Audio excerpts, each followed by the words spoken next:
બનાસકાંઠા જિલ્લાના દાંતા તાલુકાના પાડલિયા ગામમાં ગત રોજ બપોર બાદ વન વિભાગની જમીનના લાંબા સમયથી ચાલતા વિવાદને લઈ પરિસ્થિતિ અચાનક અત્યંતક બની ગઈ હતી।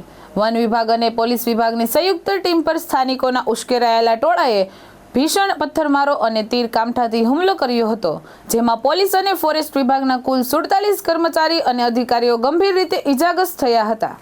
મળતી માહિતી મુજબ પાડલિયા ગામમાં વન વિભાગ જગ્યાને લઈ ઘણા સમયથી વિવાદ ચાલી રહ્યો હતો।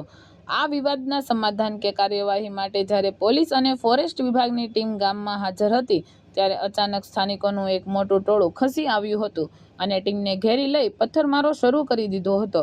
પરિસ્થિતિને કાબૂમાં લેવા માટે પોલીસે તાત્કાલિક અનેક ટીયર ગેસ સેલ છોડ્યા હતા, પરંતુ ટીયર ગેસ છોડ્યા બાદ પરિસ્થિતિ વધુ વણસી હતી અને ટોળું વધુ આક્રમક બન્યું હતું। હુમલો કરવા માટે પથ્થરો, ગોફણ, તીર કમઠા જેવા હથિયારનો ઉપયોગ કર્યો હતો। આ ઘટનામાં ઘાયલ થયેલા ફોરેસ્ટ વિભાગના અને પોલીસ વિભાગના તમામ 47 ઇજાગ્રસ્ત અધિકારી અને કર્મચારીઓને તાત્કાલિક સારવાર માટે અંબાજી સરકારી હોસ્પિટલ ખાતે ખસેડવામાં આવ્યા હતા। સૌથી ગંભીર ઈજા અંબાજી પોલીસ ઇન્સ્પેક્ટર આરબી ગોહિલની થઈ હતી। તેમની હાલત નાજુક હતા। એલસીબી દ્વારા સારવાર માટે તાત્કાલિક પાલનપુર રિફર કરવામાં આવ્યું હતું। હુમલા દરમિયાન ઉશ્કેરાયેલા ટોળાએ પોલીસ અને ફોરેસ્ટ વિભાગની કેટલીક સરકારી ગાડીઓને પણ નિશાન બનાવી હતી। પથ્થરમારા દરમિયાન આ વાહનોને આગ ચાંપી દેવામાં આવી હતી અને તેને ભારે નુકસાન પહોંચાડવામાં આવ્યું હતું। ઘટનાની જાણ થતાં જ બનાસકાંઠાના નાયબ વન સંરક્ષક તાત્કાલિક અંબાજી સિવિલ હોસ્પિટલ ખાતે પહોંચ્યા હતા અને ઘાયલોની ખબર અંતર પૂછી હતી। હાલમાં પાડલિયા ગામમાં મોટી સંખ્યામાં પોલીસ ફોર્સ તહેનાત કરવામાં આવી છે અને ભારે અંજભાભરી સ્થિતિ પ્રવર્તી રહી છે। પોલીસે હુમલાખોરો સામે કાયદેસરની કાર્યવાહી હાથ ધરવા માટે તજવીજ શરૂ કરી છે। આ ઘટના બાદ પાડલિયા ગામમાં ભારે અગ્નિ જેવી સ્થિતિ પ્રવર્તી રહી છે અને પોલીસે હુમલાખોરો સામે કડક કાયદેસરની કાર્યવાહી હાથ ધરી છે। આજે દાંતાની અંદર જે અંબાજીની અંદર જે ઘટના ઘટી અને જે આપણા ફોરેસ્ટ વિભાગના અધિકારીઓ પર અને આપણા પોલીસ કર્મીઓ પર એક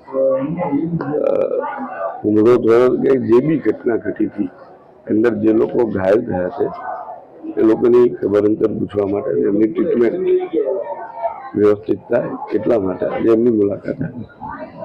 તમને કઈ જાણ થઈ હોય? ના, હજી કેટલા ઘાયલ? પાલનપુરની અંદર અત્યારે સિવિલની અંદર 2 લોકો આવેલા છે અને માવજત હોસ્પિટલની અંદર 2 લોકોને કર્મચારીઓને મોકલેલા છે। ના, અત્યારે નથી થઈ। માનનીય મંત્રીશ્રી જોડે વાત થઈ, વન અને પર્યાવરણ પ્રવીણભાઈ જોડે। ઘટનાને કેવી રીતે જોવો છો? આખી ઘટના જાણ્યા પછી પૂરેપૂરી એવો અત્યારે પ્રસંગમાં હતો ત્યાં જેવી મને જાણ થઈ એ પહેલી મારી ફરજ હશે કે મારા વિસ્તારની અંદર જ્યારે કોઈ લોકો ઇજાગ્રસ્ત થઈને આવ્યા હોય તો એમની ટ્રીટમેન્ટ વ્યવસ્થિત થાય અને એમને સારી સારવાર મળે। ઓકે, ઘાયલ લોકોને પાલનપુર સિવિલ હોસ્પિટલ ખાતે લવાય, કેટલા લોકોને જખમી થયા છે અને કેવી પરિસ્થિતિ?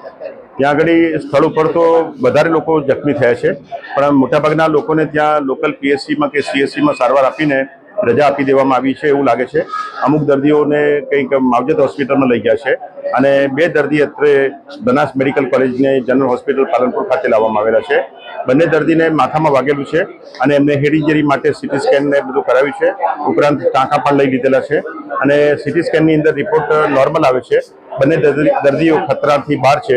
અમારા ચેરમેન શ્રી પીજે ચૌધરી સાહેબે પહેલેથી સૂચના આપી રાખેલી છે, એના લીધે અત્યારે અમારી આખી ટીમ હાજર છે।